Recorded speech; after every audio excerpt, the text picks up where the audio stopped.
Hello, this is teddygaming and welcome back to another preview on the Teenage Mutant Ninja Turtles tmnt The Simon Adventures issue number 8.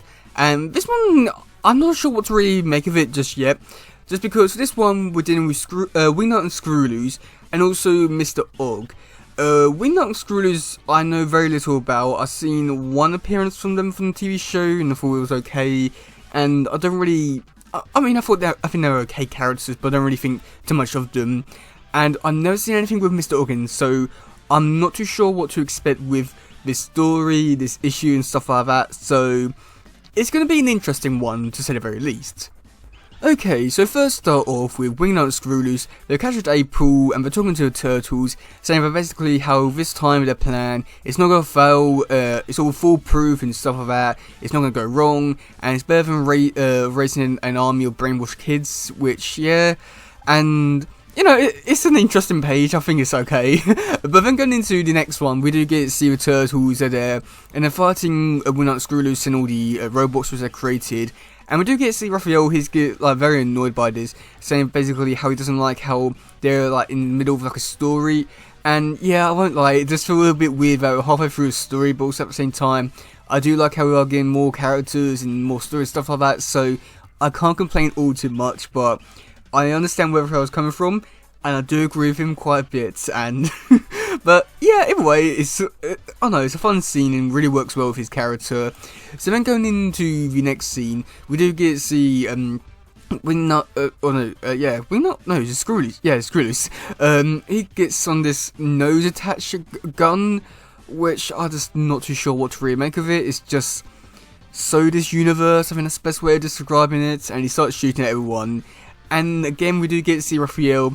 He gets annoyed by this, saying how basically, oh yeah, all the bad guys have come back with a new look or have a new gimmick, and it's just sell toys, which, again, I can't argue with it because he has some common sense and it all works really well, but I like it because it's this version of Raphael and it works well, but at the same time, oh boy, it's becoming a little bit hard to like this version because of all this. But then going into the next page, we do get to see Raphael, who destroys the machine and also hits Screwloose in the nose, and also with his machine and stuff like that. And Screwloose tells Wingnut to go over to activate the machine. So then going into the next page, we do get to see that Wingnut is trying to do the page, but unfortunately there's some parts missing. So then going down the page, we do get to see them talking about what we're going to do next with Wingnut and Screwloose, and they say we're basically going to turn into the police, but Mikey says, oh yeah, but you know, like what police, because they're like space people, like come from outer space and stuff like that. So then Leonardo just shouts, so yeah, we just show them tail power, which yeah, I mean that's one way of sorting things out. So then going into the next bit, we do have the description, and the description is: once upon a time, the tmnt encountered Mr. Og, a Kakarian trickster type from an alternate dimension.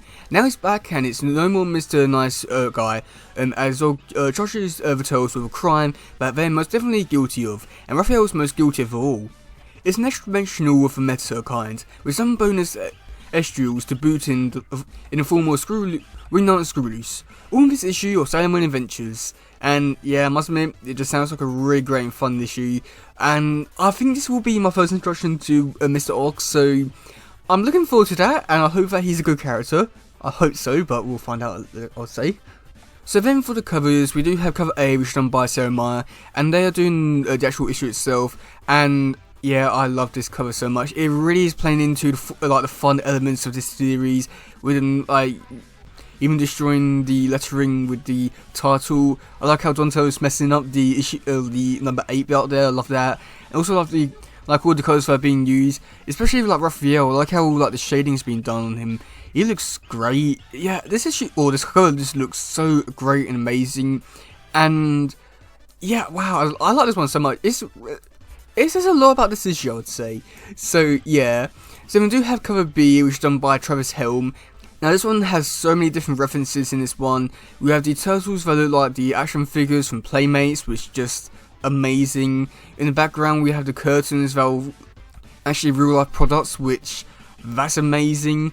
The picture in the background with the turtles, that's from a game from the 80s as well.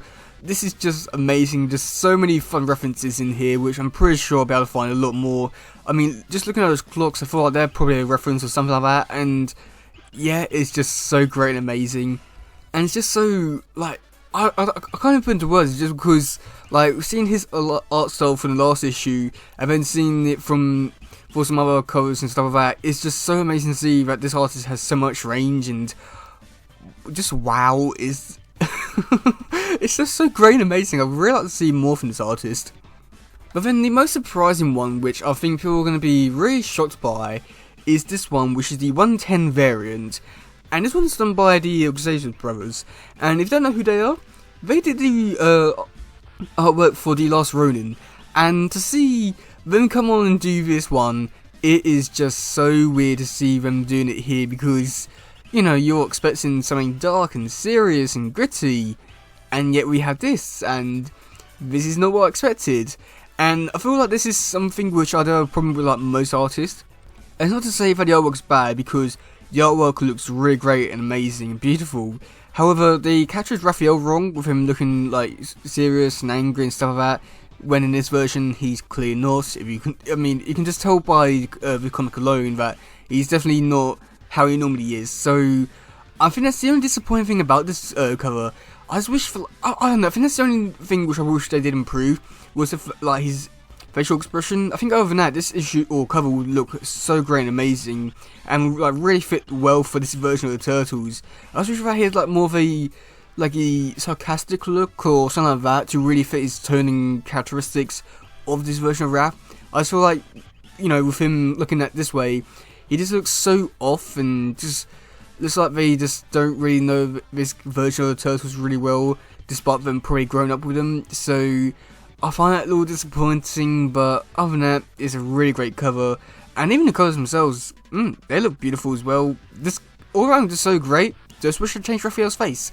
And yeah, so then going into the final cover, which is the 1 in 25, and this one's basically the same as the 1 in 10. However, there's no like writing out, run out the top, which I must admit, it does look. I don't know, something about this one.